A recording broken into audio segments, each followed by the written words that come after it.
Our firm represents some of America's last best places, and stewards of these lands are the true conservation heroes.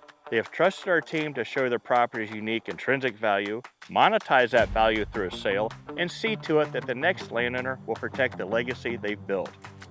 For 30 years, we specialized in this niche, building it into what it is today.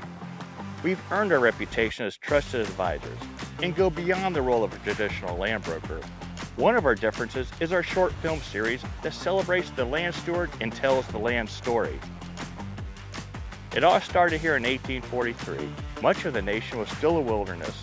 The first wagon train to Oregon had just started northwest. Meanwhile, Judge James Morton and family headed southwest, the remote piney woods of Georgia.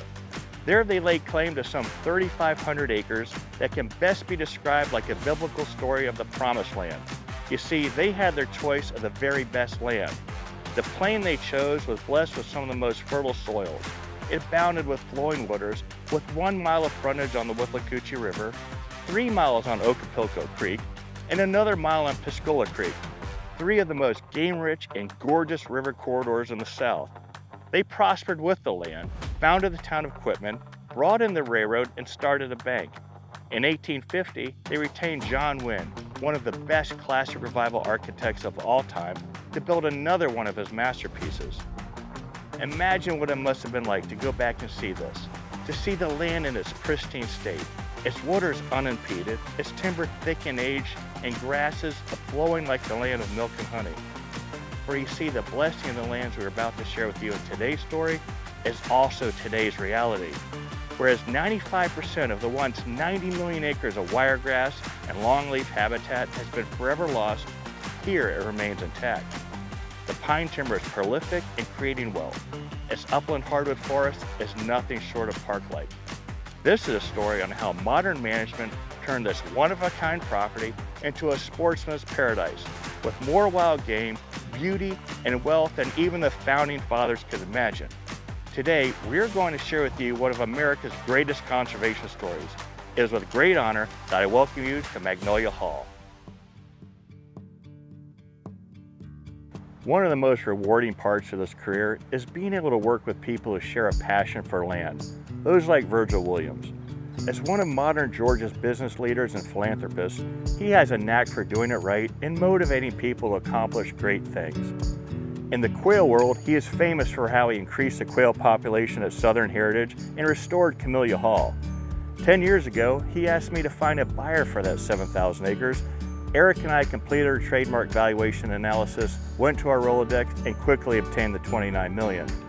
Meanwhile, I've been watching this property for 21 years. Its mature old timber, upland hardwoods, water, and diversity made it one of my favorites. I knew it needed a champion.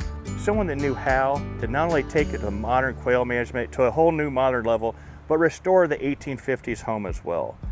Thankfully, Virgil is getting a little restless and had the energy to take it on. What he accomplished here in less than 5 years is far and away one of the finest restoration accomplishments in both land and improvements ever seen in the Red Hills. He has catapulted Magnolia Hall into the rankings of one of the most game-rich, beautiful, and polished quail plantations in the South. I couldn't be more proud of what he has done here. In fact, I don't give introduce. This is a special treat you're getting here. Well, first of all, I'm from a hunting family, and I guess my dad taught me from early age about the outdoors.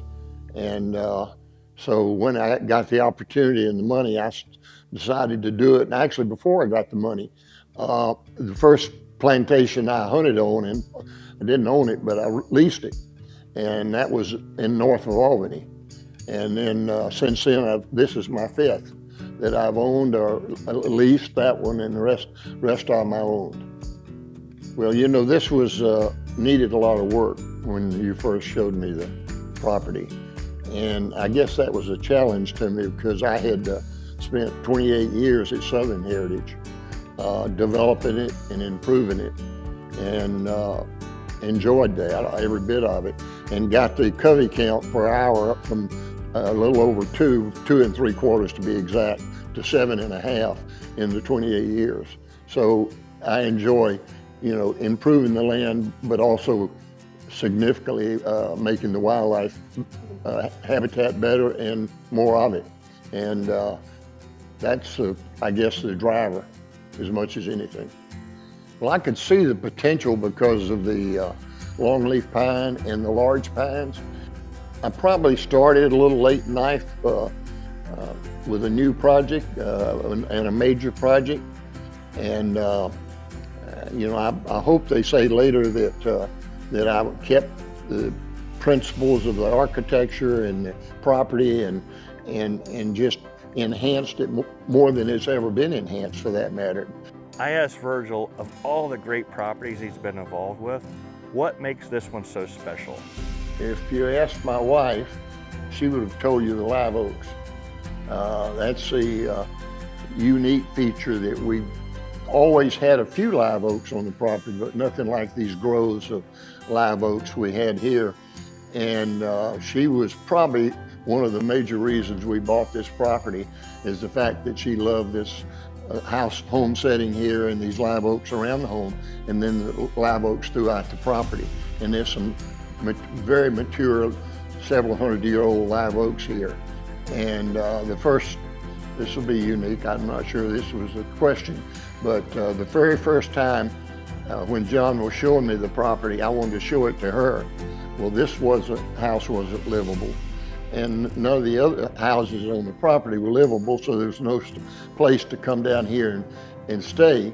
And we pulled an RV between here and the first big live oak and stayed overnight in an RV, and that's where she wanted to put it, next to the live oak. So that's probably the prominent feature. A lot of other reasons, the big pines, to be honest with you, the creeks, you know, that wasn't her thing, but the creeks are important to me, in the wetlands. The large pines are really, you know, I'm intrigued by the large pines, but I'd say that was pretty much some of the attractions. And I don't want to miss it. Really, it's not something I want to do, but you know, as I get older and under the circumstances with my children, and they get their lives and get busy, and we don't have the family component to it like we've had over the years. And we raised our children on Southern heritage for all practical purposes. Really enjoyed that probably more than anything, but now that I'm by myself, it's just not quite the same, and the family doesn't get to join me as often. And just being here by myself is not what I was looking to do.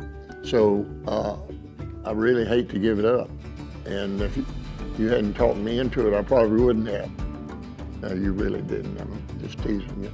But I came back to you, John, because I think that was the right thing to do, and we had the working relationship, and you're the one that showed me the property and gave me the inspiration and the vision for doing what I've done. Well, Magnolia Hall is a really unique property. It's got a lot of diversity, and it's not one of the properties that you just look at and every square inch is quail habitat. But I think that in the new era of quail management and of the landowners that are purchasing these properties, a lot of times they're looking for that diversity when it comes to, you know, outdoor recreation. And so, you know, one of the things that is unique about Magnolia Hall is that you can go out in the morning and find several coveys of wild quail, and then you can go on a deer hunt in the evening. But when it comes to the quail population specifically on Magnolia Hall, you know, we've seen incredible increases, you know, since 2018 when we started working with them in terms of population density. I mean, we're standing here in Herbert Stoddard's office on the grounds of the Tall Timbers Research Station. And, you know, we've done a lot of great work here, from, you know, obviously Bob White research to you know, ground doves and fire. You know, but one of the things that I'm passionate about is Bob White quail. And through all the research that's been done here at Tall Timbers, from Stoddard through, you know, some of our current biologists, you know, the reality is this boils down to three things when it comes to managing for quail. And that's appropriate use of prescribed fire, implementing supplemental feeding, and then maintaining an appropriate predator balance within our property to maximize our quail populations. Well, we did a translocation program from Tall Timbers in conjunction with Tall Timbers. the population of the wild quail was not what I expected. And the deal was that, they would translocate the birds, wild birds they trapped from other plantations for 3 years.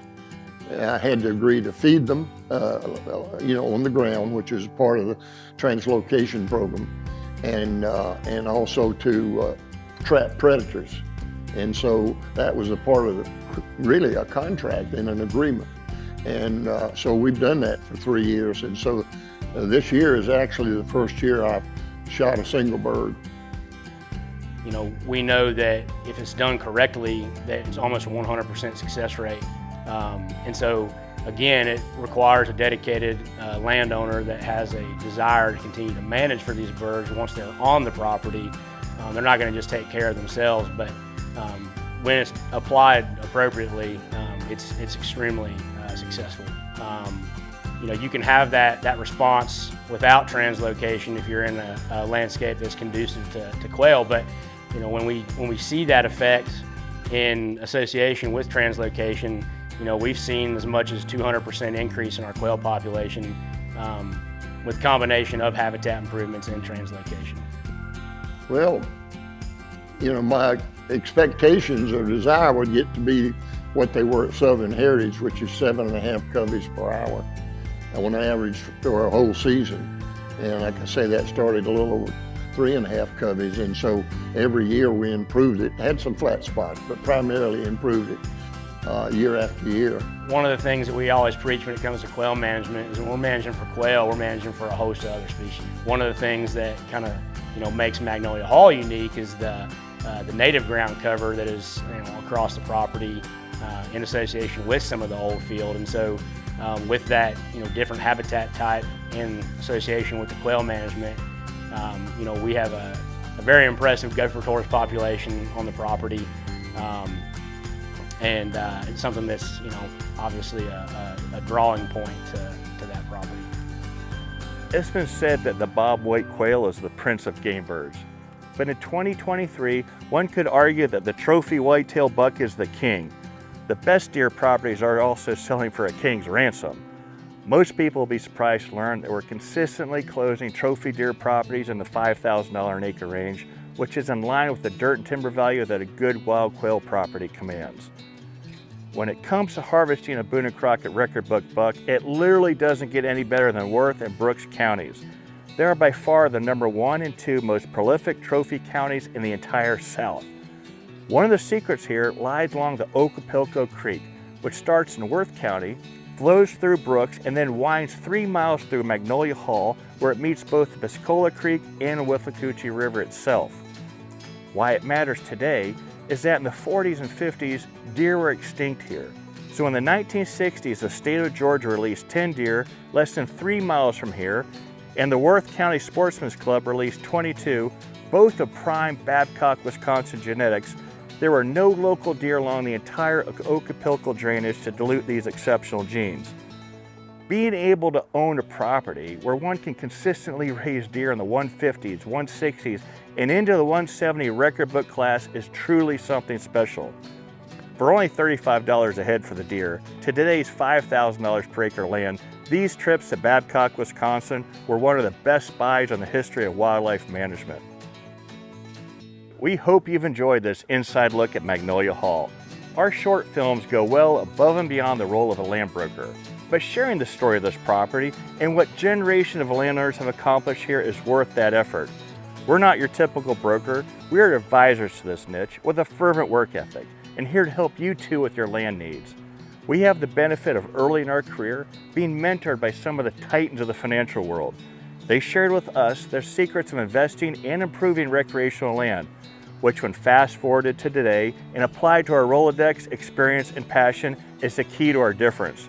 We share this knowledge every day, which has led us to closing an average of $500,000 a day, 7 days a week, with some properties now with an unheard of 4 and even 5 times in our career. Specializing matters, and by dedicating our career to serving others, we're only one call away from helping you too.